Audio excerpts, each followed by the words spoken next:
আমি এই মুহূর্তে দাঁড়িয়ে রয়েছি মাদারীপুরের স্বনামধন্য মাধ্যমিক স্তরের বিদ্যাপীঠ ডনবান সরকারি বালিকা উচ্চ বিদ্যালয়।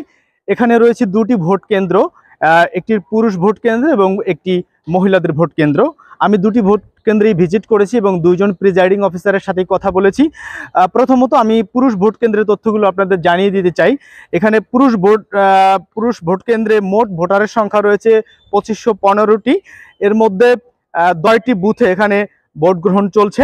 আমি সর্বশেষ 10:15 পর্যন্ত যে তথ্য হাতে পেয়েছি পর্যন্ত ভোট কাস্টিং হয়েছে 192টি। বিষয়টি নিশ্চিত করেছেন এখানকার প্রিজাইডিং অফিসার পুরুষ ভোট কেন্দ্রের জনাব খন্দকার মোহাম্মদ মাকসুদুর রহমান। তিনি আমাদেরকে জানিয়েছেন যে এই 10:15 পর্যন্ত বৈরী আবহাওয়ার কারণে তেমন ভোটার এসে উপস্থিত হয়নি বিধায় 192টি ভোট এ পর্যন্ত কাস্টিং হয়েছে।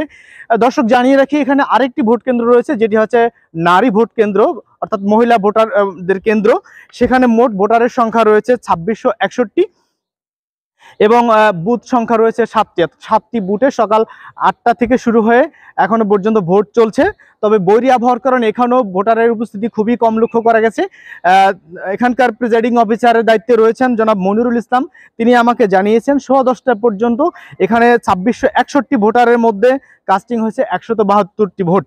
তো দর্শক, এই ছিল মাদারীপুর ডনবান বালিকা উচ্চ বিদ্যালয়ের কেন্দ্র থেকে সর্বশেষ ভোটার এবং ভোটের পরিস্থিতির সর্বশেষ তথ্য। ধন্যবাদ। এটা ওই